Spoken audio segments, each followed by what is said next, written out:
The whisper still echoes in the frozen air. We were bad, so Mom left us here. Mark Grayson found them huddled beneath a pine. Two alien children with silver eyes and translucent blue skin. His war dog Atlas sensed they were more than fugitives. This discovery would pull a lonely ex-engineer from isolation into a protective duty that challenges everything he knows about trust, survival, and what it means to be human. Mark Grayson came to Silver Creek because he needed what the world offered nowhere else: complete silence. The military had taken what it needed from him and left a man who preferred the company of abandoned structures to living people. His days followed a simple rhythm: wood stove maintenance, perimeter checks, long walks with Atlas through snow that reached his knees. The cold didn't bother him. It felt honest. The abandoned mining town stood as a monument to failed ambition. Empty houses sagged under snow loads. Rusted equipment lay half-buried like forgotten graves. Mark understood these ruins. They mirrored something in himself, something used up and left behind. He kept one cabin habitable with military precision. Everything had its place. Everything served a purpose. His engineering background made him notice things. The way ice formed on certain trees didn't match the temperature. Unusual energy readings flickered on his handheld meter at night. He noted them in his logbook without drawing conclusions. Patterns mattered more than theories. Atlas sensed it first. The dog would freeze during their walks, ears twisting toward sounds Mark couldn't hear. His nose sampled the wind with new urgency. Sometimes he'd growl low in his throat at nothing visible. Mark trusted the dog's instincts more than his own. They'd survived 3 tours together. That bond meant more than any sensor reading. Rumors started circulating on the shortwave. Pilots talking about restricted airspace. Truckers mentioning convoys moving equipment up the mountain roads. Then the crash, something big came down northeast of town. Military vehicles appeared within hours. They set up checkpoints on the only paved road in or out. Mark watched from a ridge through binoculars. The response seemed excessive for a weather satellite or research plane. He counted 12 vehicles, including 2 mobile command posts. Their perimeter security mirrored tactical formations he'd used in hostile territories. This wasn't standard procedure. The quiet he'd come here for began feeling different. Not peaceful, predatory. The wind carried traces of diesel exhaust from directions where no vehicles should be. At night, strange lights pulsed behind the northern ridge. He increased his perimeter checks. Started sleeping with his rifle closer to hand. His military training kicked in automatically. He mapped escape routes through the backcountry. Stockpiled extra supplies. Prepared for scenarios he couldn't fully define. The isolation he'd embraced was ending. Something was coming. Atlas began refusing to leave the cabin after dark. The dog stood at the windows, whining softly. His ears tracked movements in the trees that Mark couldn't see. The air itself felt charged, thick with something beyond weather systems. Mark cleaned his rifle methodically, checked his emergency kit, prepared for whatever was disrupting the silence he'd built. The mountains held secrets older than mining claims, older than human history. Now those secrets were stirring. He stood on his porch that final night before everything changed. The cold bit through his jacket. Atlas pressed against his leg, tense and watchful. The northern lights shimmered where no aurora should be visible. Colors shifted in patterns that didn't match any atmospheric phenomenon he'd studied. The quiet broke with a sound like tearing fabric. Then a high-frequency whine that made Atlas bark sharply. Mark grabbed his binoculars, scanned the tree line, saw nothing but swaying pines and blowing snow, but the silence never returned. The world felt different. Waiting. Atlas froze mid-step. His ears twisted toward frequencies Mark couldn't perceive. The dog's body went rigid like he'd seen incoming artillery. Mark dropped to one knee, hand resting on Atlas's flank. He felt the vibration through the dog's fur, a low hum resonating through muscle and bone. The sound came from beyond human hearing range. Military training had enhanced Atlas's auditory perception to detect insurgent communications and buried electronics. This was different. The frequency pulsed in patterns that didn't match any known technology. Atlas's nostrils flared, sampling air molecules with precision instrumentation couldn't match. Beneath a snow-heavy pine 50 yards ahead, 2 small figures huddled together. Their postures suggested cold and exhaustion. But their movements held a coordination that didn't fit human children. They shifted positions in unison, conserving heat with military efficiency. Their silver eyes caught the fading light like mirrors. Mark approached slowly, rifle slung across his back. Atlas moved beside him in perfect tactical formation. The dog's training identified biological markers through scent analysis. His alerts differentiated between combatants and non-combatants. Now he signaled clear recognition of life forms outside his experience database. Their skin showed blue and translucent under the pine's shadow. Veins carried fluid that shimmered faintly silver where it passed near the surface. Six-fingered hands clutched at thin garments that offered little protection against the cold. Their breathing produced faint crystalline patterns in the air. Atlas advanced without his attack posture. The dog recognized vulnerability, not threat. He moved with the same caution he'd shown wounded comrades in combat zones. His nose twitched at their scent. Ozone and something like whetstone, completely alien to boreal forest biology. Mark kept his movements visible and non-threatening. He'd done civilian extraction drills, but never for non-humans.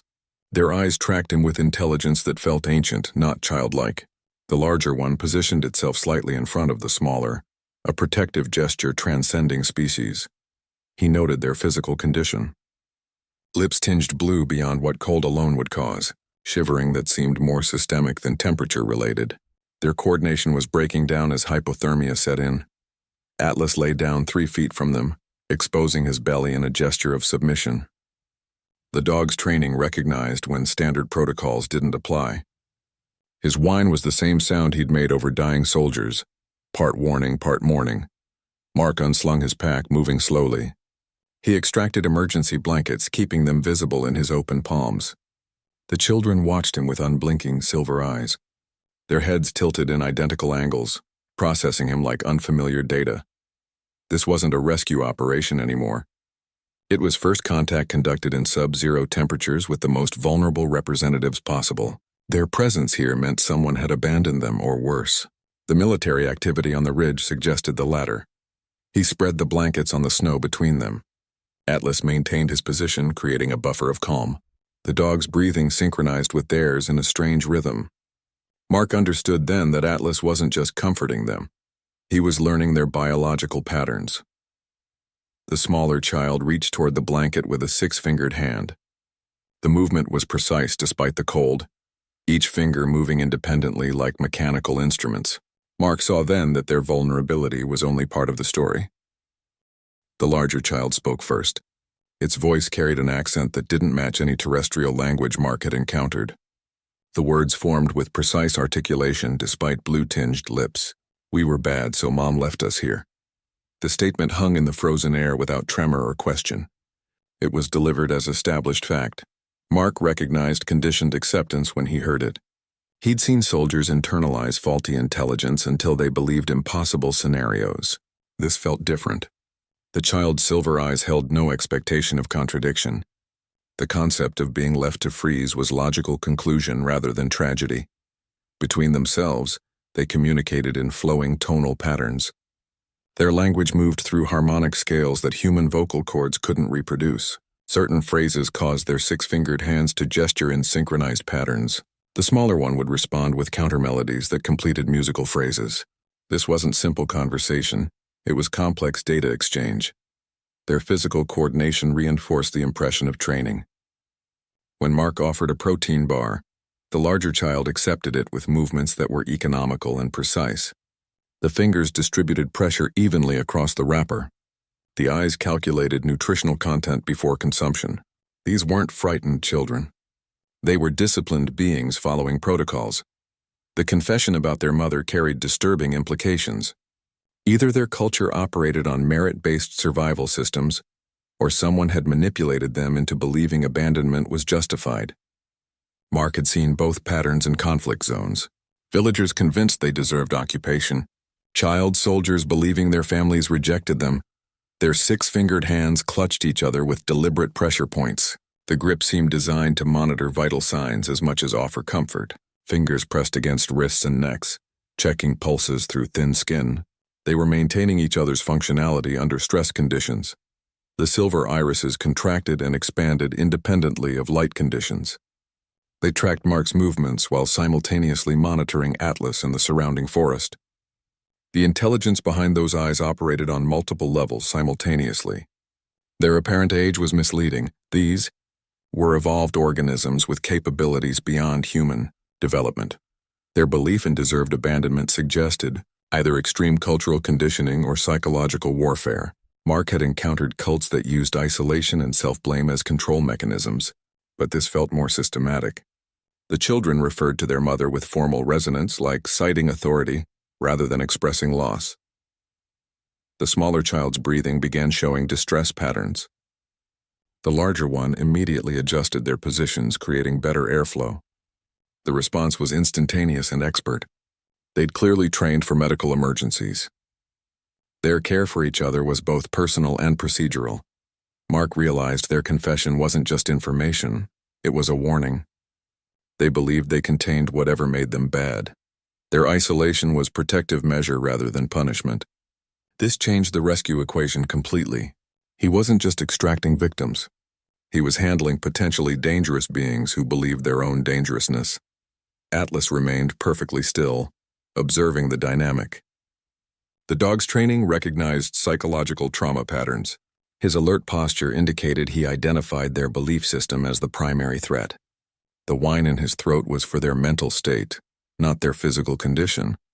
The wind shifted, carrying the sound of distant engines. The children's heads turned in perfect unison toward the noise. Their silver eyes dilated slightly. The larger one spoke again, voice flat. "They are coming for the bad ones." The statement held no fear, only resignation. Mark studied their hands as they accepted the emergency blankets. 6 fingers per hand, each with an extra joint. The digits moved with independent precision no human anatomy could match. They could likely operate tools requiring simultaneous adjustments across multiple axes. Their grip patterns suggested familiarity with complex interfaces. Their translucent skin showed the circulatory system working beneath the surface. Blue veins carried fluid that shimmered silver in certain light. The blood seemed thicker than human blood, moving with purposeful viscosity. Capillaries formed patterns that suggested efficient oxygen distribution, adapted to richer atmospheres. The silver irises weren't mere coloration. They contained microscopic structures that refracted light abnormally. Mark watched them track a high-altitude jet contrail invisible to human eyes. Their vision likely extended into ultraviolet and infrared spectra. Every glance gathered more environmental data than his best binoculars. Their breathing patterns revealed the problem. Earth's atmosphere lacked sufficient oxygen concentration for their biology. They inhaled deeper than humans, trying to extract more from each breath. Their systems were struggling with air that felt thin and inadequate compared to their home environment. Their bone structure showed through the translucent skin in subtle ways. Delicate wrist bones suggested evolution in lower gravity. Their movements conserved energy with efficient mechanics that would serve well under reduced mass conditions.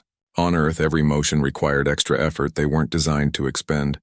Their blood chemistry became apparent when the smaller child coughed. Flecks of silver-blue fluid appeared on its lips. The hemoglobin equivalent in their systems carried more oxygen molecules than human blood. But Earth's atmosphere couldn't provide enough raw material for their efficient circulatory system to function properly. The children's skin changed tone with temperature fluctuations. In direct sunlight, it developed protective opaqueness. In shadow, it returned to translucence. This wasn't decorative pigmentation, it was environmental adaptation. Their bodies tried to regulate light absorption and heat retention automatically. Their ears lacked external cartilage structure. Instead, subtle openings directed sound toward internal receptors. Mark noticed them tracking sounds at frequencies beyond human hearing range. Their auditory perception likely covered broader spectra than any terrestrial species. Their metabolic rates became obvious as hypothermia set in. Shivering patterns were organized rather than random, muscle groups activated in sequences designed to generate maximum heat, with minimal energy expenditure. Even their distress followed efficient biological programming. The larger child's hands demonstrated the practical advantage of 6 fingers. It unfolded the emergency blanket with single-handed dexterity that would require 2 human hands. Each finger operated independently like skilled instruments. The design allowed for manipulation complexity that made human hands seem clumsy by comparison. Their foot structure became visible when they shifted positions. 5 toes instead of 4, with an opposable digit that could grip surfaces. Their balance systems were designed for environments where falling carried different consequences. On Earth, they moved with deliberate caution, learning new physics with each step. Every physical difference told a survival story. Their bodies were perfect adaptations to another world's specific conditions. On Earth, each excellence became a liability. Their superior vision detected threats they couldn't escape. Their efficient blood chemistry demanded atmosphere they couldn't find.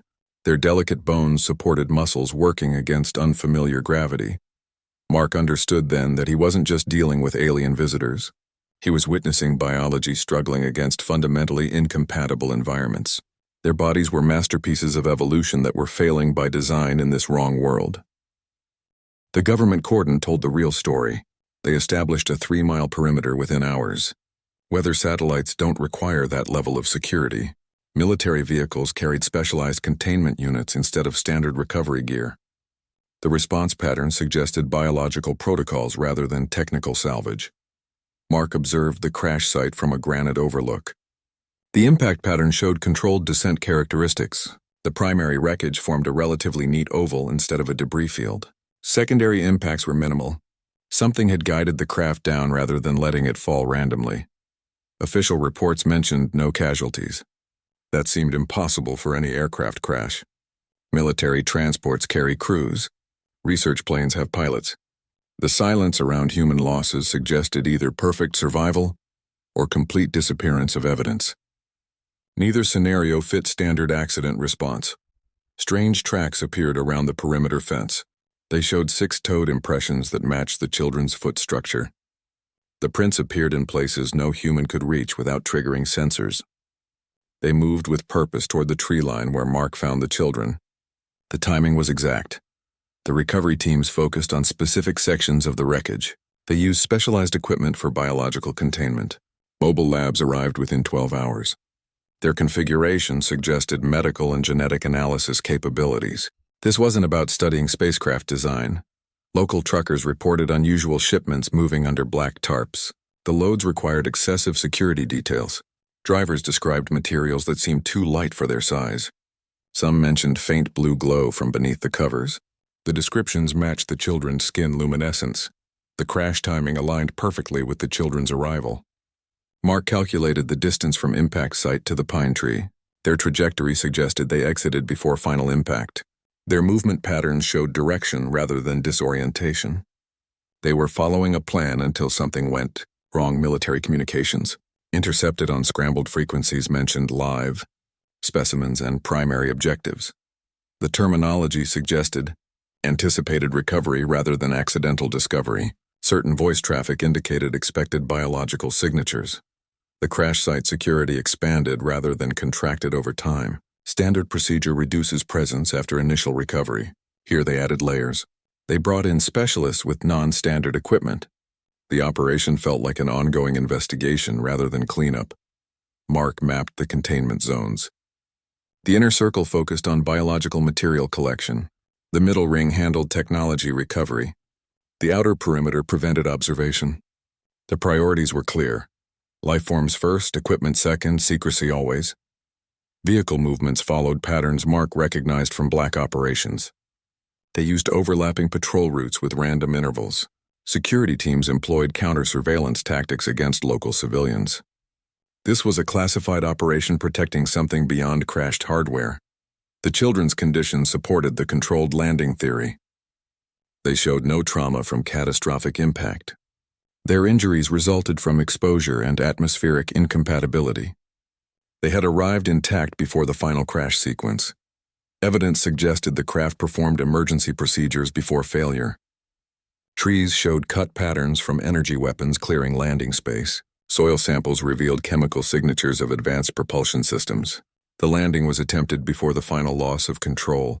The military presence wasn't just containing a crash site. They were hunting something that had escaped their perimeter. Their search patterns radiated outward from the wreckage. They knew they were missing primary assets. Mark realized the truth then. The children weren't accidental survivors. They were the primary objective. Their escape from the crash site was the variable nobody anticipated. Their survival in the forest was the contingency no plan accounted for. The crash wasn't the story. The aftermath was. The military response revealed priorities that went beyond accident investigation. They were collecting evidence of something they already knew existed. The children represented both breakthrough and breach. The smaller child's cough began as a dry rasp, then produced silver-blue fluid. Mark recognized the sound of pulmonary distress. Their bodies were failing from atmospheric incompatibility, not just cold exposure. Earth's air lacked sufficient oxygen density for their circulatory systems. Each breath delivered inadequate oxygen to blood designed for richer mixtures. Their hemoglobin equivalent couldn't bind effectively with Earth's atmospheric composition. The molecules required different pressure and concentration levels. They were slowly suffocating despite apparent breathing. Their efficient oxygen transport system became a liability in thin air. The cold accelerated the crisis. Temperatures that would inconvenience humans became life-threatening. Their physiology was optimized for warmer environments. Heat retention mechanisms couldn't compensate for the metabolic demands of oxygen deprivation. Shivering consumed precious energy without generating sufficient warmth. Mark used his emergency oxygen tank.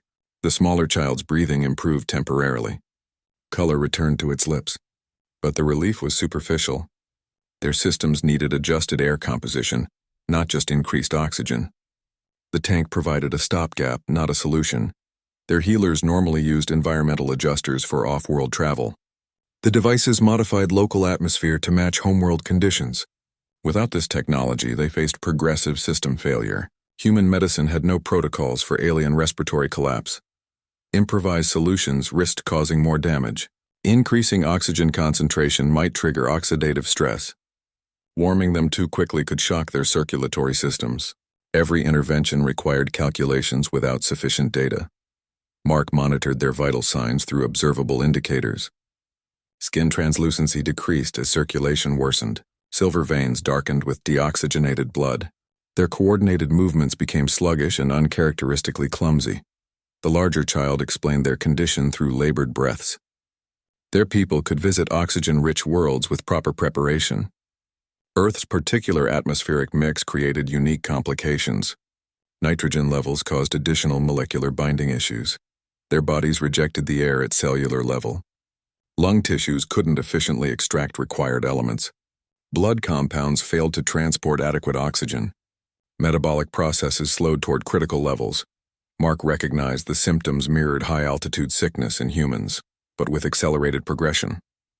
Their systems were collapsing under environmental pressure they weren't evolved to handle. Time became the primary enemy. He assessed their remaining functionality. The larger child maintained clearer thought processes. The smaller one showed neurological impairment from oxygen deprivation. Their famous coordination deteriorated into uncoordinated movements. The emergency blankets helped retain body heat but couldn't address the core problem. Their internal temperatures continued dropping despite insulation. Heat loss exceeded generation capacity. Mark realized then that survival required more than shelter. It demanded atmospheric modification beyond his capabilities. The children needed technology that didn't exist on Earth, or evacuation to their proper environment. Their condition illustrated the brutal reality of interstellar biology. Evolution created perfect adaptations for specific worlds. Crossing between environments required either technology or tremendous suffering. These children had neither advantage. The larger child's hands began trembling with more than cold. Neuromuscular control was failing. Their silver eyes lost focus, tracking invisible patterns in the air. Systems were shutting down in sequence. Mark checked his oxygen tank gauge. The needle hovered near empty. The temporary reprieve was ending.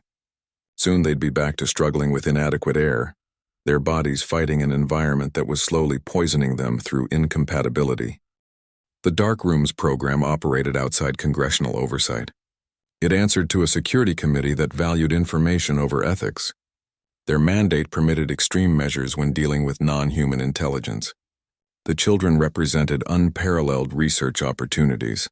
Celeste Moore directed the program with clinical detachment. She saw the Nixons as biological resources rather than beings. Their unique physiology offered military applications human evolution hadn't produced. She authorized procedures that violated international treaties on human subjects. Genetic experimentation focused on weaponizable traits. Their oxygen-efficient blood could create soldiers for high-altitude combat. The six-fingered dexterity suggested surgical or bomb disposal applications. Even their vision adaptations held sniper potential. Information extraction took priority over welfare. The program believed understanding alien technology required understanding its creators. They assumed the children's minds contained access codes or operational knowledge. Standard interrogation methods were adapted for non-human psychology. Children were targeted for practical reasons. Their psychological pliability promised easier conditioning. Younger organisms offered clearer biological baselines for experimentation. The program assumed they'd provide purer data without adult defense mechanisms. The facilities were designed to prevent outside discovery. Testing occurred in soundproof chambers with independent power supplies. Medical stations were equipped for vivisection and tissue sampling. Everything was documented for analysis rather than treatment.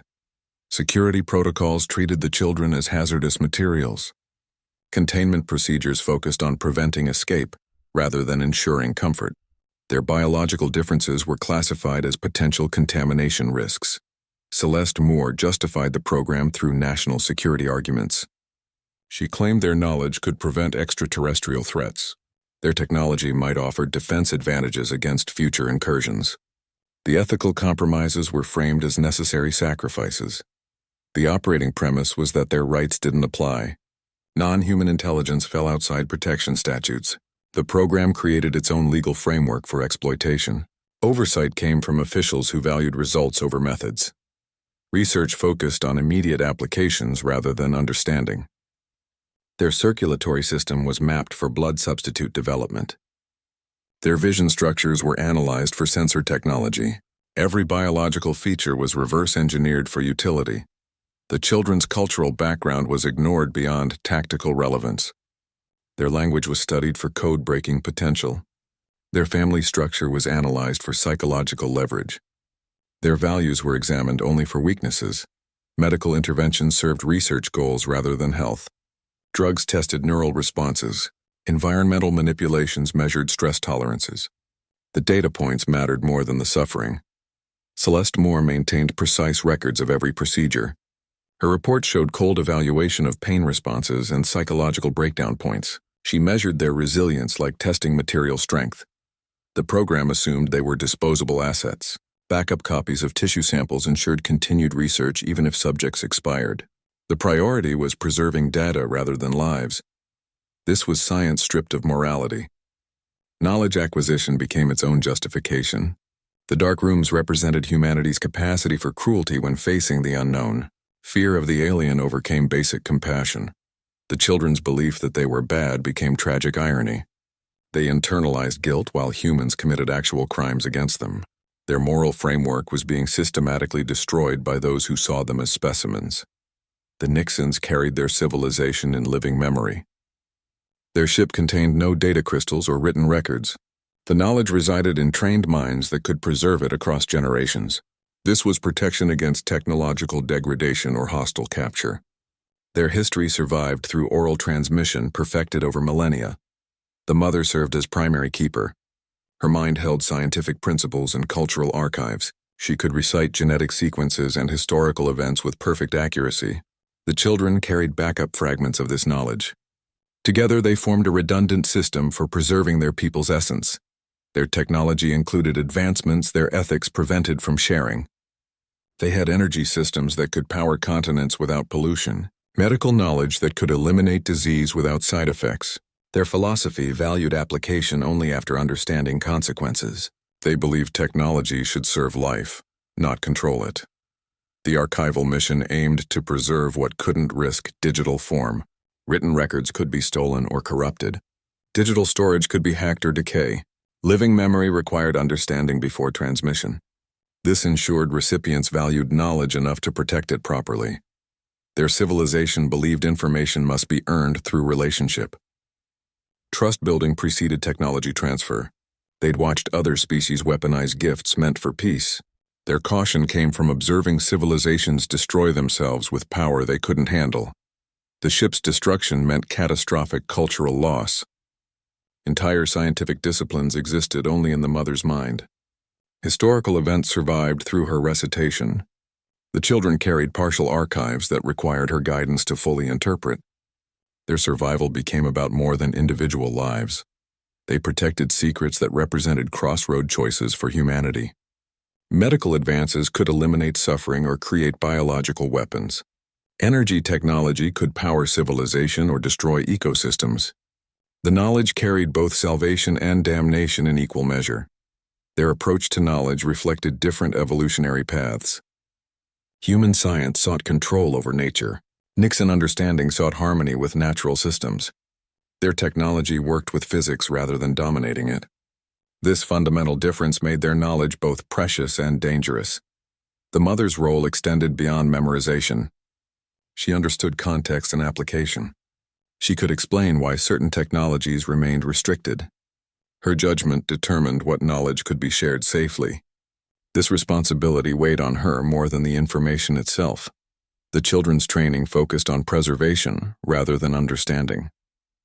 They could recite data without comprehending implications. Their minds were designed to hold information until maturity brought wisdom. This separation protected against premature application. The loss of their ship meant more than transportation failure. It represented the potential extinction of cultural memory. Each piece of knowledge existed in limited copies. Some information resided solely with the mother. Her survival meant the difference between preservation and permanent loss. Their civilization had survived earlier collapses through this system. Living archives outlasted technological civilizations that rose and fell. They carried essential knowledge through dark ages until conditions allowed safe application.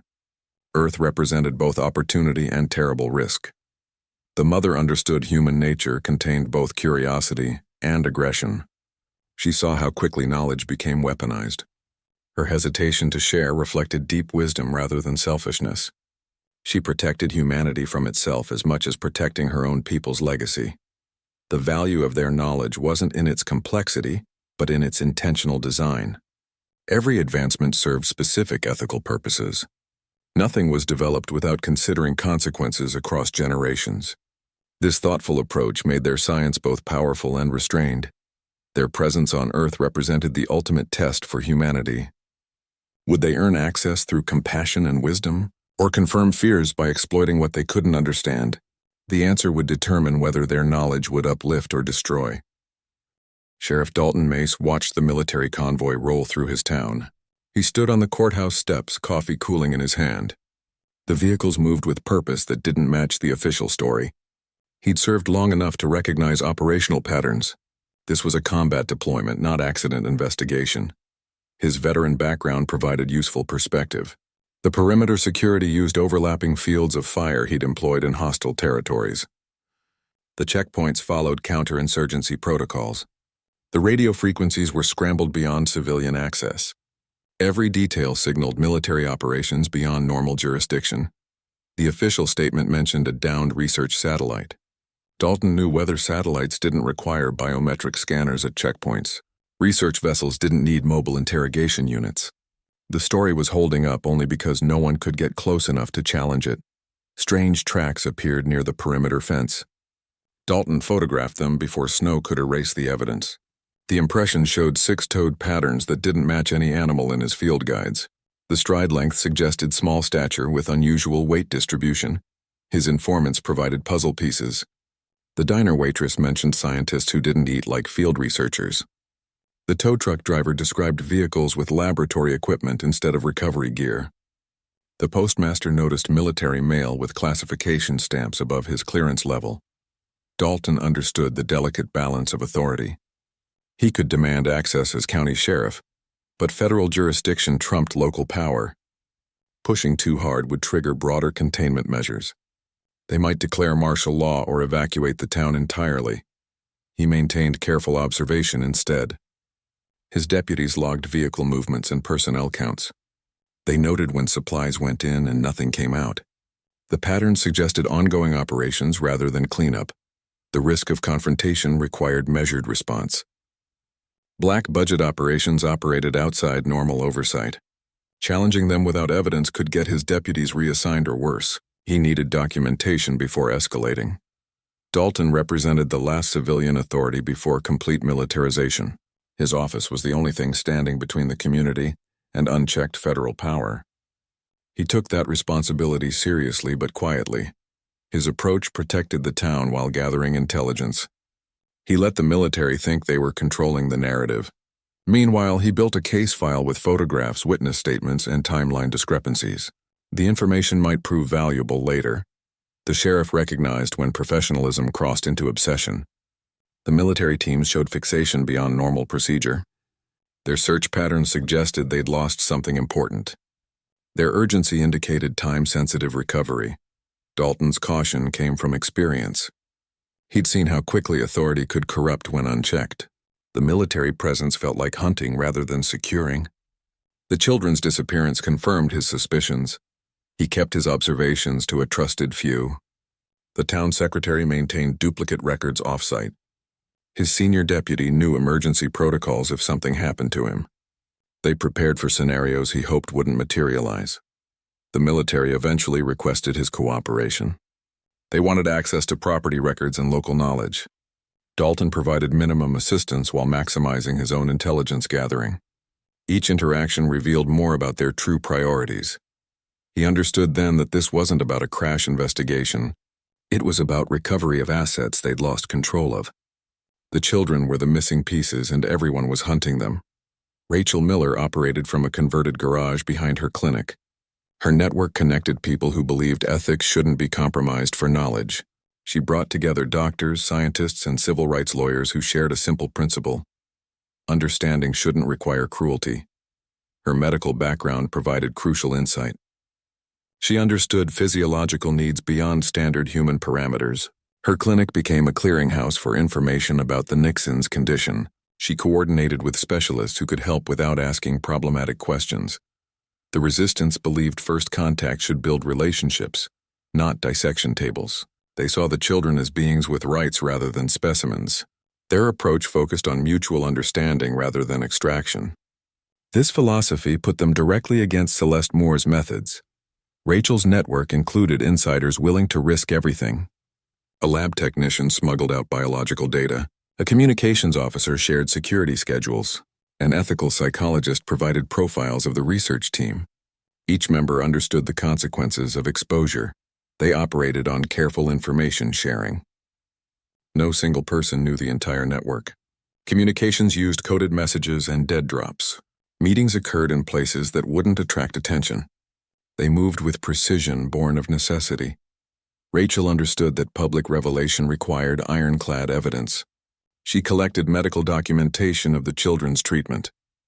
She gathered witness statements from troubled staff members.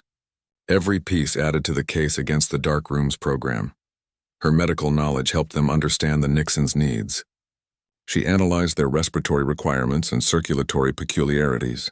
She coordinated with pharmacists to compound special oxygen mixtures. Her interventions kept them stable when official medicine failed. The network faced constant danger of infiltration. They used verification protocols and counter-surveillance measures. Each new contact required vetting through multiple channels. Trust was earned slowly through demonstrated actions. Rachel represented the alternative to institutionalized cruelty. She proved that curiosity could be tempered with compassion. Her approach showed that scientific advancement didn't require ethical compromise. The network demonstrated that humanity's better angels still had voices. They prepared for eventual exposure. Safe houses were established along escape routes. Documentation was duplicated and stored in multiple locations. Legal teams stood ready to challenge any attempted cover-up. The resistance understood they were fighting more than a program. They were challenging a mindset that valued knowledge over morality. Their struggle was about what kind of species humans would choose to be. Would they become exploiters or allies? Rachel's leadership came from quiet determination rather than charisma. She organized without dictating. She inspired through example rather than rhetoric. Her clinic became the moral center of the resistance movement. They operated with the understanding that time was limited. The children's condition was deteriorating. The military was closing in on their location. Every decision carried weight beyond immediate consequences. The network's existence proved that institutional power wasn't absolute. Small groups of determined people could challenge seemingly overwhelming forces. Their resistance was built on the belief that ethics would ultimately outweigh expediency. Rachel maintained hope through careful action. Each small victory reinforced their purpose. Every life helped justify the risks taken. The children became symbols of what was worth protecting. Their struggle wasn't about winning completely. It was about ensuring that decency had advocates in dark times, that compassion still had operatives in the field, that someone was willing to stand between the vulnerable and those who would exploit them. The network represented humanity's capacity for better choices. They proved that fear didn't have to dictate responses to the unknown, that curiosity could be paired with responsibility, that first contact might yet become something honorable rather than tragic. The Nixan facility was designed to prevent escape, not facilitate research. Its location in a remote mountain valley eliminated accidental discovery. The nearest town was 60 miles of bad roads away. No casual hiker or lost hunter would stumble upon this place. Isolation was its primary security feature. Sub-level C held the children in separate containment units. The design kept them from sharing information or coordinating resistance. Their rooms were soundproofed and monitored around the clock. Guards followed protocols for handling hazardous materials rather than sentient beings. Every interaction was recorded for analysis. Atlas received special containment measures. The military recognized his enhanced training and capabilities. His cell featured reinforced doors and non-lethal deterrent systems. They understood he represented both physical threat and valuable asset. His handler background made him unpredictable in their calculations. The primary research labs employed methods that violated ethical standards. Medical procedures focused on information extraction rather than treatment. Tissue sampling occurred without anesthesia. Environmental testing pushed physiological limits. Documentation carefully avoided terms that might trigger oversight review. Celeste Moore had authority to approve extreme measures without consultation. Her signature could authorize neural mapping or genetic sequencing. She operated under directives that prioritized results over subject welfare. The chain of command extended beyond normal military jurisdiction to shadow committees. The facility's layout prioritized control. Air vents were too small for human passage. Doors required biometric and magnetic key authorization. Camera coverage left no blind spots. Movement between sectors triggered automated alerts. The design assumed constant containment breach attempts. Multiple security layers created redundancy. Outer fences carried non-lethal currents. Patrols used randomized intervals. Interior checkpoints required different clearance levels. The system was designed to fail safe rather than fail open. Any breach would trigger immediate lockdown. The research focus was entirely on utilization. Teams studied their circulatory system for military applications. Their vision adaptations were analyzed for surveillance technology. Even their cognitive patterns were mapped for psychological warfare potential. Every discovery was evaluated for tactical advantage. Communication monitoring was absolute. All conversations were recorded and analyzed. Linguistic teams worked to break their language patterns. The children's musical communication was treated as code rather than culture.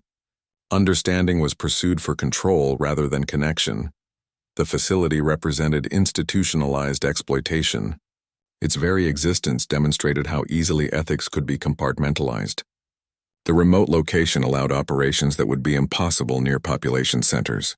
Distance provided both physical and moral separation. Time worked against the children inside those walls. Each day brought new tests and procedures. Their physical condition deteriorated under constant experimentation. The separation from their mother prevented knowledge sharing that might have helped them. The security systems were designed by people who understood escape attempts. They anticipated cutting tools, brute force, and deception. Every possible vulnerability had been addressed during construction. The architects assumed captives would be desperate and resourceful. This was a prison built by experts for exceptional prisoners. The children's unique abilities were factored into the containment protocols. Their harmonic communication was monitored for coordination attempts. Their physical differences informed restraint systems. The facility stood as a monument to human capacity for rationalized cruelty. Its clean halls and advanced equipment masked fundamental brutality. Science served exploitation rather than understanding. Knowledge was pursued without wisdom. Escape seemed impossible because it was designed to be. The system accounted for every variable except one: external intervention. The assumption of complete isolation became its critical vulnerability. The children discovered their harmonic communication affected human neural patterns. Their musical language operated at frequencies that disrupted concentration. The tones created interference in human thought processes. This was defense through confusion rather than force. They formed a circle when the guards approached.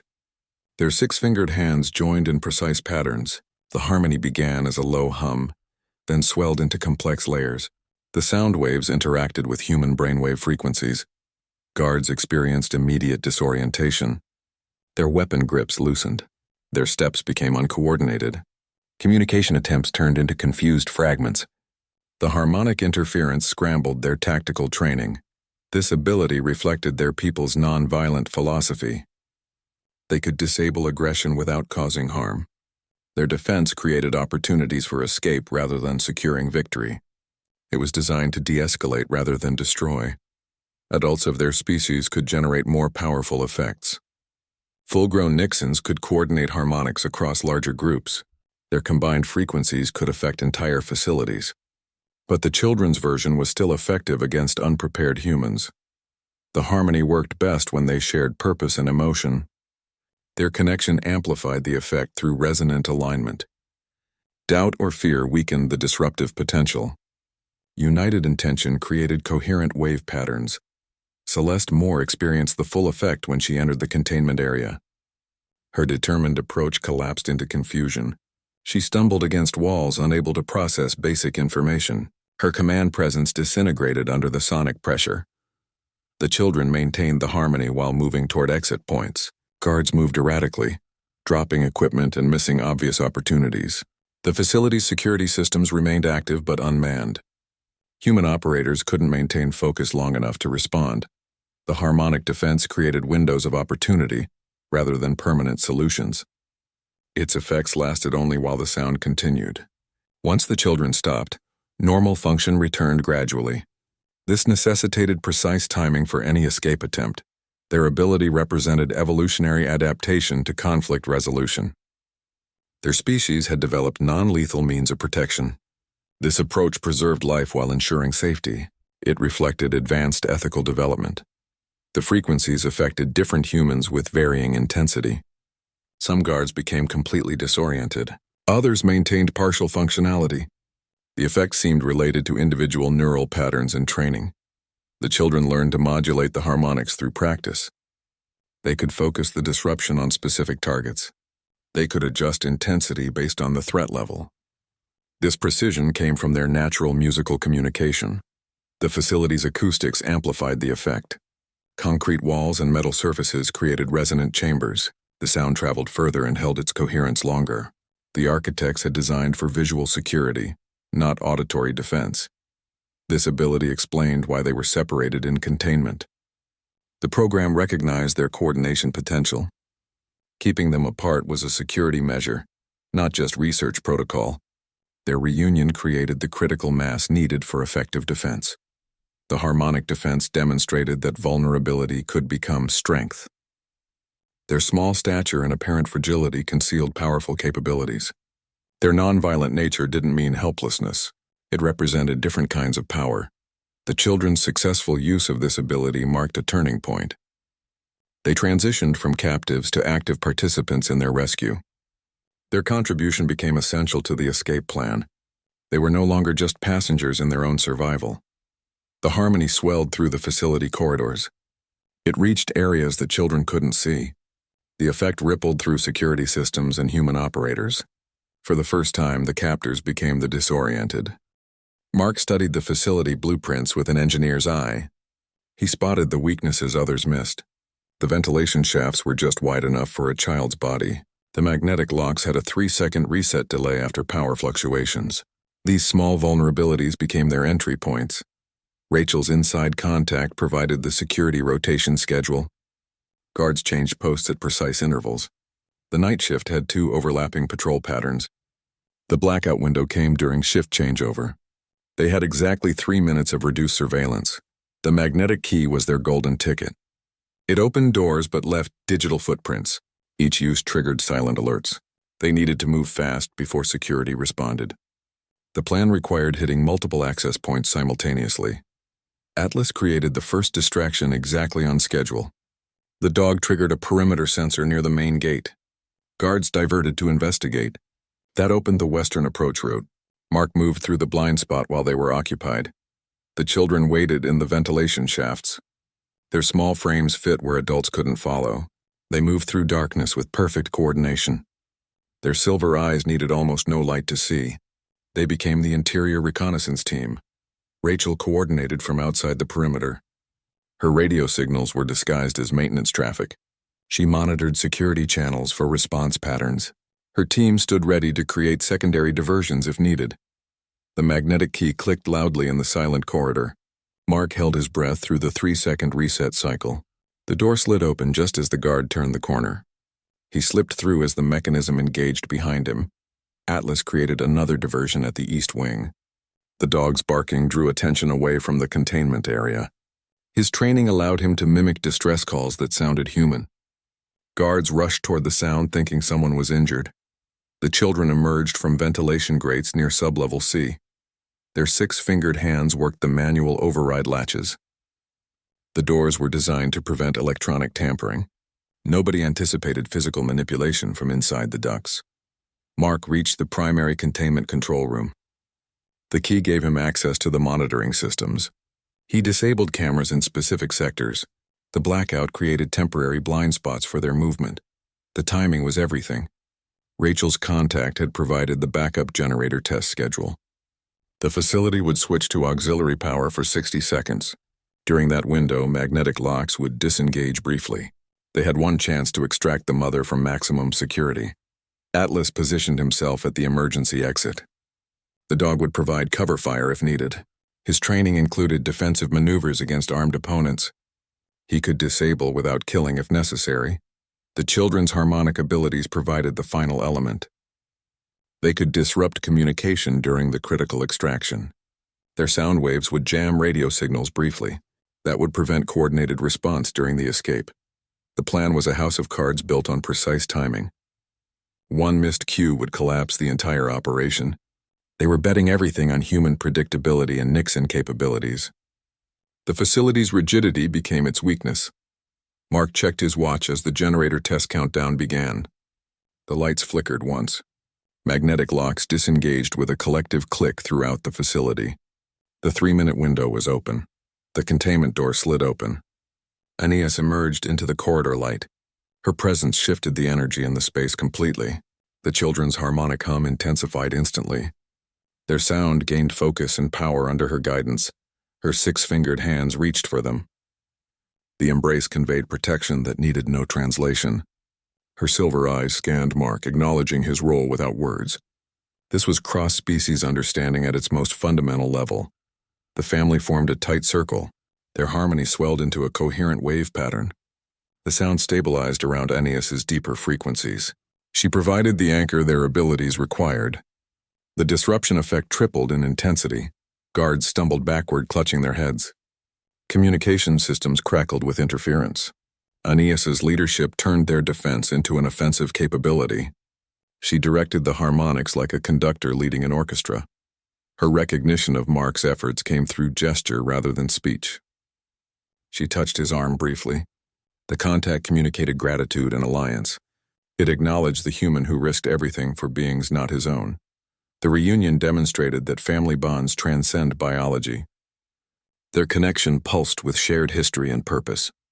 The children's earlier belief in abandonment dissolved under her presence. They were whole again. Aeneas assessed the situation with military precision. Her eyes tracked camera positions and guard movements. She adjusted the harmonic focus to maximize disruption. Her experience turned their escape into a coordinated operation. The embrace between mother and children lasted only seconds, but it communicated what language barriers prevented: protection, connection, shared destiny. These concepts needed no translation across species lines. This was the moment rescue became liberation for all parties. Mark was no longer saving helpless victims. He was assisting capable beings reclaiming their freedom. The dynamic shifted from protector to ally. Aeneas took command of the escape. Her gestures directed the children into formation. She integrated Mark and Atlas into their movement patterns. The group became a single unit with shared purpose. Their harmonic defense now served proactive goals. It cleared paths ahead of their movement. It disabled security systems through resonant frequency interference. Aeneas understood how to weaponize their natural abilities. The mother's presence filled the missing piece in their resistance. Her knowledge of facility layouts complemented Mark's engineering perspective. Her understanding of guard procedures matched Atlas's training. Their combined capabilities created unexpected synergy. She moved with economy that mirrored military training. Her steps were silent and precise. Her hand signals were clear and unambiguous. The children responded with instant obedience born of trust. The embrace had done more than reunite a family. It had created a hybrid team blending human and Nixon strengths. Each species contributed unique capabilities to the escape effort. Aeneas's silver eyes now held determination rather than despair. The children stood taller with their mother present. Their coordination became flawless under her guidance. The hopeless rescue had become a viable extraction. Mark understood then that he wasn't leading this operation anymore. He was following someone with better intelligence and clearer purpose. His role shifted from protector to operative under command. The harmony continued swelling through the corridors. Aeneas modulated the frequencies to avoid structural damage. Her control demonstrated advanced understanding of acoustic physics. This was science applied with ethical restraint. Their progress accelerated with her leadership. She knew which doors led to dead ends. She understood guard rotation patterns. Her knowledge turned their desperate flight into calculated advance. The reunion had transformed everything. Vulnerability became strength. Isolation became unity. Rescue became partnership. The embrace had been the catalyst that changed all equations. Celeste Moore activated the failsafe as they reached the exit. A red light began pulsing near the main console. The rhythm accelerated with each passing second. She smiled through bloody lips.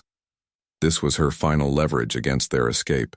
The Deadman switch was designed for exactly this scenario. Facility breach protocols included catastrophic denial measures. The explosion would erase all evidence and eliminate all witnesses. The design assumed that captured assets were better destroyed than lost.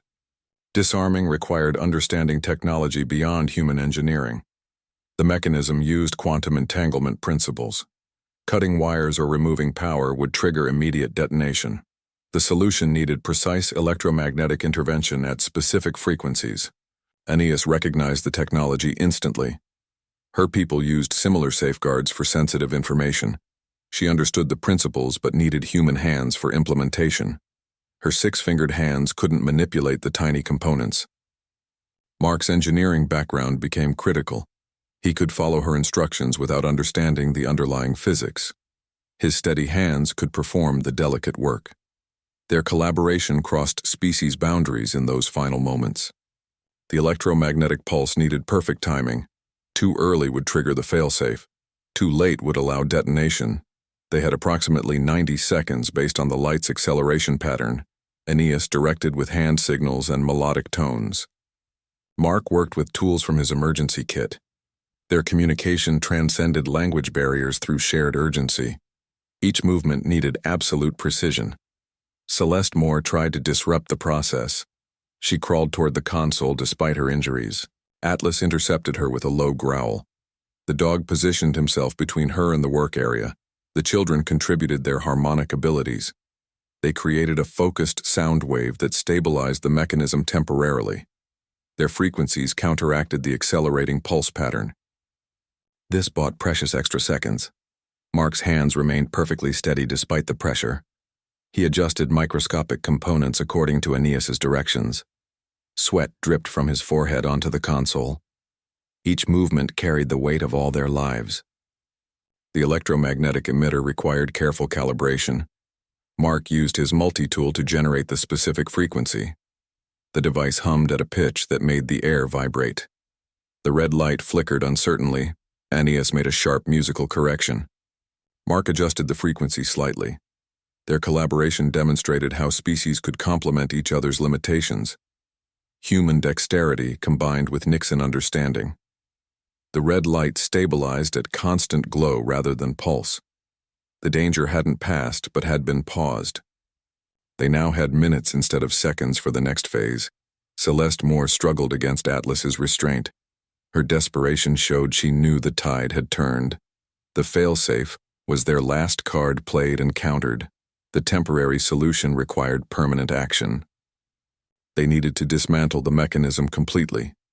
This required another set of precise adjustments under continuing time pressure. Aeneas guided Mark through the disassembly sequence. Each connection needed careful isolation before cutting. The order of operations was critical to prevent cascading failure. Their trust in each other became the ultimate factor. Mark followed instructions he couldn't verify. Aeneas relied on skills she hadn't witnessed before. Both species bet their survival on unfamiliar capabilities. The final wire separated with a faint click. The red light died completely. The console went dark except for emergency lighting. The immediate threat was neutralized. This moment represented more than technical success. It proved that cooperation could overcome designed destruction. Their complementary abilities had defeated a system intended to be unbeatable. The dead man switch was meant to be the final word in containment. Instead, it became the first test of interspecies partnership under extreme duress. They passed by trusting each other's unfamiliar strengths. The burning facility created perfect cover for their escape. Flames and smoke obscured movement in all directions. Emergency responders focused on containment rather than pursuit. The chaos masked their departure completely. Rachel's network provided 3 separate vehicles. Each followed different escape routes. The separation created redundancy if one group was intercepted. They used older models chosen for reliability. Nothing drew attention like new vehicles in remote areas. The routes followed backroads and logging trails. These were paths only locals knew. Safe houses were pre-positioned along each route. Each stop offered rest and resupply points. The network had prepared for this scenario for months. They left carefully placed evidence suggesting their destruction. Burned clothing fragments near the fire's origin. A vehicle buried in a ravine with personal effects. These clues would satisfy initial investigations. The pursuit would focus on confirmation rather than continuation. Aeneas contributed technical knowledge to their escape. She showed them how to mask heat signatures. Her understanding of tracking technology helped avoid detection. The alliance now blended human and Nixon capabilities. Each species covered the other's weaknesses. The vehicles carried them toward new identities. There would be no return to normal life. Mark became a fugitive from his own government. The children faced permanent exile from their homeworld. Their futures were irrevocably changed. They drove through the night without headlights. Moonlight and starlight provided sufficient illumination. Aeneas and the children could see perfectly in near darkness. Their enhanced vision guided the lead vehicle. Atlas monitored surrounding areas through open windows. His ears twisted at distant sounds. His nose sampled air currents for threats. The dog's training made him their early warning system. Rachel coordinated from a separate vehicle. She used encrypted communications to update routes. Her contacts provided real-time security updates. They adjusted directions based on military movements. The vehicles carried specialized equipment for the Nixans. Portable oxygen concentrators modified for their needs. Temperature control units maintained their required environment. Human technology adapted for alien physiology. Their escape represented more than physical movement. It was transition from captives to free beings, from test subjects to partners, from isolated species to allied community. The road stretched ahead into uncertain territory. Each mile took them further from pursuit but deeper into unknown futures. They had no destination beyond temporary safety. Their direction was away rather than toward. The vehicles became their mobile sanctuary. They carried everything needed for survival: food, medical supplies, communication equipment. Each was self-sufficient for extended periods. They drove through changing landscapes and climates. The Nixans experienced Earth's variety for the first time. Their silver eyes recorded everything with scientific curiosity. Each new environment provided data for adaptation. The escape vehicles carried them toward something unprecedented. A partnership between species that had begun with rescue and become mutual survival. Their shared future would be built on trust earned through action. The road ahead was dark but open.